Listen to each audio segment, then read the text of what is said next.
Hi, my name is Chisom and I am a member of David's Christian Center. Now this is my DCC story.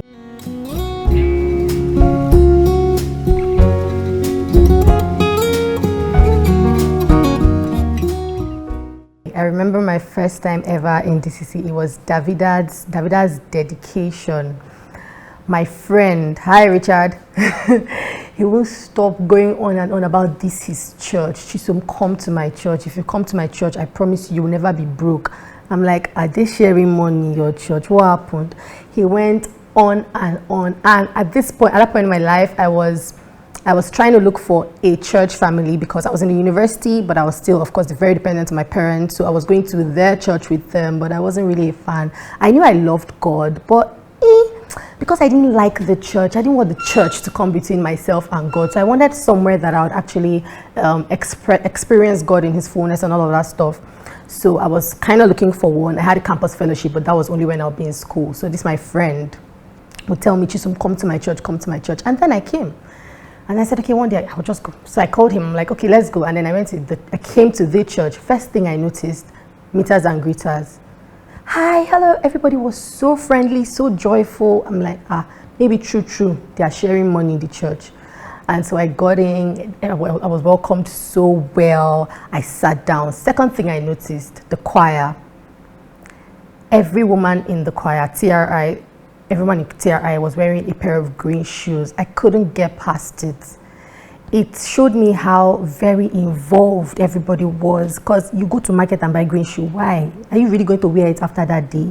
So it blew my mind. And then the word came, and it was Grandpa Rev that preached. It was my first time in church, but it wasn't like my first time in church, because there is a certain decorum or composure a first timer should have in church. You know, it's your first time. But no, I had none of that, because everything was just a hit. 1 minute after the other, it was a hit. Praise and worship was mind-blowing. As soon as I entered DCC, I knew that I had found where I had been looking for. I knew I was home.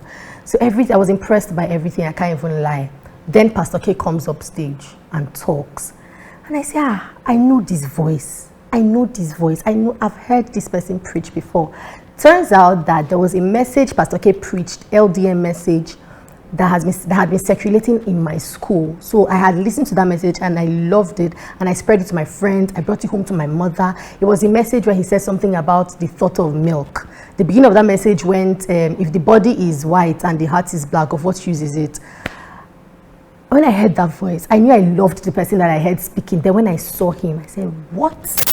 This is him. I was so glad. And I knew I'd found home. I knew I'd maybe fight to my parents a bit for them to let me go, and God sorted that out. But I was home. What has made me stay all these years? Where am I going to really? I don't have anywhere to go to. This is his home. And then I met Pastor Keeper. No, let me add this. We had an event, a women's event or something. I wasn't really solid in DCC then, so I just attended. And then Pastor K was there. He was up in the gallery on the mainland church. And it's Pastor K we're talking about. Do you understand, Pastor K? So I was going out after the event, and I saw him. I don't know what just made me want to go and say hello. But then there were like 2 protocol guys there and all of that stuff. So I said, let me just try. So I went there and I'm like, hello, please, I want to say hi to Pastor K. And he said, okay, go. I'm like, what? Like, it's Pastor K. Like, you won't keep me waiting for like 2 hours or take my name or ask me what I want. You just tell me to go and say hi to Pastor K. That blew my mind. How accessible, how very humble PK was. And then I went, I greeted him. I told him that I loved his message, and I watched him on TV with my mom and all of that stuff. Of course, he won't remember this. And then he was like, oh, okay, yay, hi, and all of that. So it was Pastor K's humility blew my mind. Pastor K's humility drew me in. I avoided Pastor M for the longest time. Sorry, I avoided Pastor M for the longest time, but apparently God had other plans for me. Here I am. And then I met Pastor Mildred, and the change in my life is evident. Like, I can't say it, you have to experience it. So I am so glad. When I first joined DCC, I used to always say that I wish everybody I knew was a DCC member. Not because other churches are bad, it's just there's something about this place.